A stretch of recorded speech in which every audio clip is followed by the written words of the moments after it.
अस्सलाम वालेकुम व्यूअर्स, मैं हूं आपका होस्ट अब्दुल रहमान और आज डिस्कस करेंगे रूस की जानब से पाकिस्तान को की जाने वाली एक बहुत बड़ी ऑफर।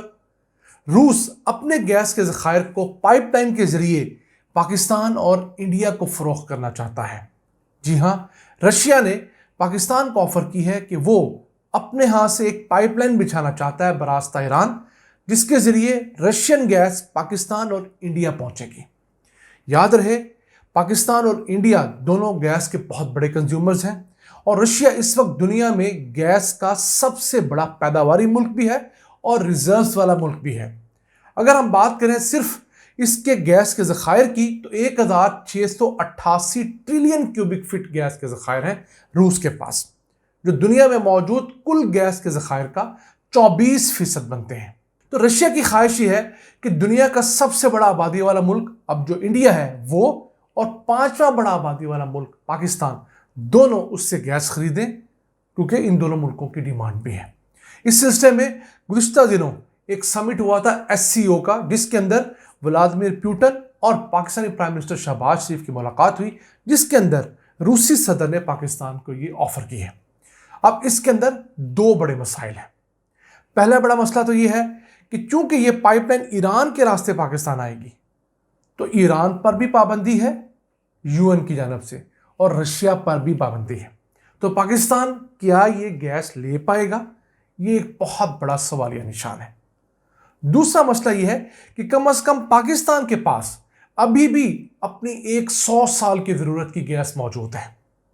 अमरीकी इदारों समेत इंटरनेशनल तमाम बड़े इदारे ये बार बार कह चुके हैं कि पाकिस्तान में जो गैस के रिजर्व्स हैं उसका एस्टीमेट 205 ट्रिलियन क्यूबिक फीट है और फिलहाल हमारी डिमांड कितनी है? सिर्फ 2 ट्रिलियन क्यूबिक फीट सालाना की।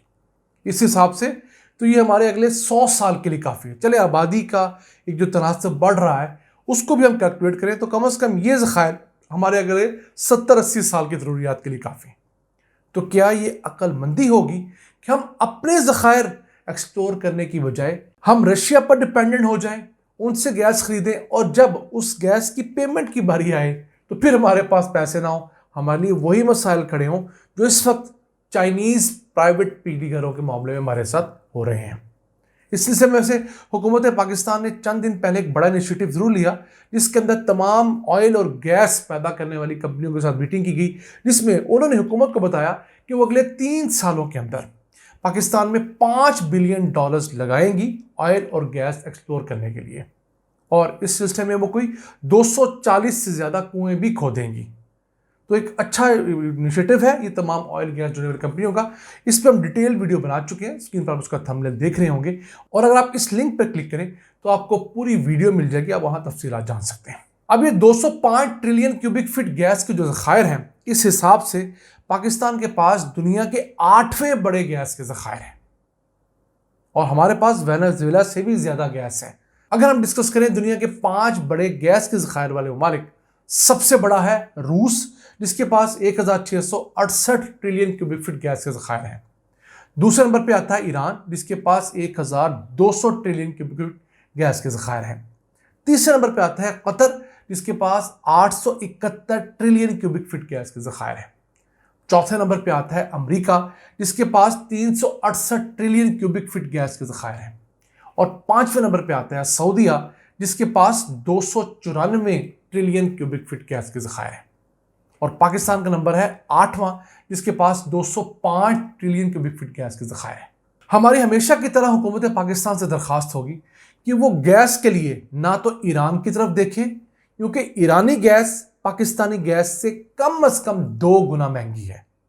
दूसरा, ईरान पर पाबंदियां भी हैं, तो हम क्यों बिला वजह अपने ऊपर पाबंदियां लें? हमारे पास तो ईरान की तरह तेल और गैस की इतनी बड़ी प्रोडक्शन भी नहीं है। दूसरी बात, एक प्रोडक्ट है टापी का, तुर्कमानिस्तान, अफगानिस्तान, पाकिस्तान और इंडिया पाइपलाइन का। वो कोई 1100 मील तवील पाइपलाइन का प्रोडक्ट है, उसको भी छोड़ दीजिए, उसकी गैस ईरान की गैस से भी महंगी है। बेसिकली वो टापी का जो प्रोजेक्ट है वो अमेरिका कहने पे बनाया गया। अमेरिका ने हमें कहा था कि आप ईरान से गैस ना लें क्योंकि ईरान पे पाबंदी है, तो हम उसको ऑल्टरनेट आपको ये दे रहे हैं कि आप तुर्कमानिस्तान से गैस लें, वो आपको भी गैस देगा, वो अफगानिस्तान को भी देगा, वो इंडिया को भी देगा। तो जब इंडिया को जो गैस दी जाएगी उसके जो चार्जेस हैं वो कुछ पाकिस्तान को मिलेंगे, क्योंकि पाकिस्तान के रास्ते से ट्रांसपोर्ट होकर जाएगी, तो आपकी कुछ गैस की कीमत कम हो जाएगी। लेकिन इस तमाम के बावजूद at the end of the day हमें तुर्कमानिस्तान को पेमेंट तो डॉलर्स में करनी होगी ना। तो डॉलर्स हमारे पास ऑलरेडी अपने करीबी दोस्त चाइना को देने के लिए नहीं है, जिनसे हमने खूब सारा $30 बिलियन का कर्जा लिया हुआ है। फिर उनके मुख्तलिफ प्रोडक्ट्स के पेमेंट्स, डिविडेंड्स, प्रॉफिट्स रुके हुए हैं। तो अगर हम अपने इतने करीबी टाइम टेस्टेड दोस्त को डॉलर्स नहीं दे पा रहे, तो अगले 10-15 सालों में फिलहाल कहाँ से डॉलर्स की बारिश होती दिखाई देती है। तो हमें करना क्या है? हमें वाहिद ऑप्शन लेना है अपने रिसोर्सेज को एक्सप्लोर करने का, और इन्हीं रिसोर्सेज से हम इतनी गैस पैदा कर लेंगे जो हमारी डिमांड से काफ़ी होगी। किस तरह? हमारी आजकल जो डिमांड है औसतन पूरे साल की वो 2 ट्रिलियन क्यूबिक फीट है। हम लोग पैदा कितनी करते हैं? 1.2 ट्रिलियन क्यूबिक फीट। इसके अंदर अगर हम लोग 800 billion cubic feet gas add करें तो वो 2 ट्रिलियन क्यूबिक फीट हो जाएगी। तो हमारी बहुत बड़ी डिमांड जो है वो पूरी हो जाएगी। घरों के अंदर हमने बड़ी हद तक लोड शेडिंग कर दी है, रात 10 बजे से लेकर सुबह 6 बजे तक, तो उसकी वजह से भी कुछ गैस कंजर्व हो रही है। फिर गैस की प्राइसिंग बढ़ाई गई है, उसकी वजह से भी लोग जो पहले गैस का बेदरेग इस्तेमाल किया करते थे वो रुक गया है। इसके साथ साथ पाकिस्तान में जो ट्रांसपोर्ट सेक्टर के अंदर बहुत बड़ी मिकदार में गैस इस्तेमाल और ज़ाया हो रही थी उसे भी कंट्रोल किया गया है। तो ये कुछ अच्छे इनिशिएटिव ज़रूर हैं, लेकिन हम ये तब लिए हैं जब बहुत सारा पानी पुलों के नीचे से गुजर चुका है। अब भी वक्त है कि हम अपने आप को संभालें। हमारे पास दुनिया का दूसरा बड़ा गैस ट्रांसमिशन नेटवर्क है। गैस के ज़खायर में हम 8वें नंबर पे हैं। सबसे बड़ा रशिया है, और रशिया के पास जहाँ गैस के सबसे ज़्यादा बड़े ज़खायर हैं वहीं पर उसका गैस का ट्रांसमिशन नेटवर्क भी दुनिया में सबसे बड़ा है। लेकिन हमारा मुकाबला उनके साथ अगर गैस ट्रांसमिशन सिस्टम में करें तो हम दूसरे नंबर पे आते हैं। हमारे पास जो ट्रांसमिशन की लाइंस हैं वो 13,775 किलोमीटर तवील हैं, जो बड़ी लाइंस हैं।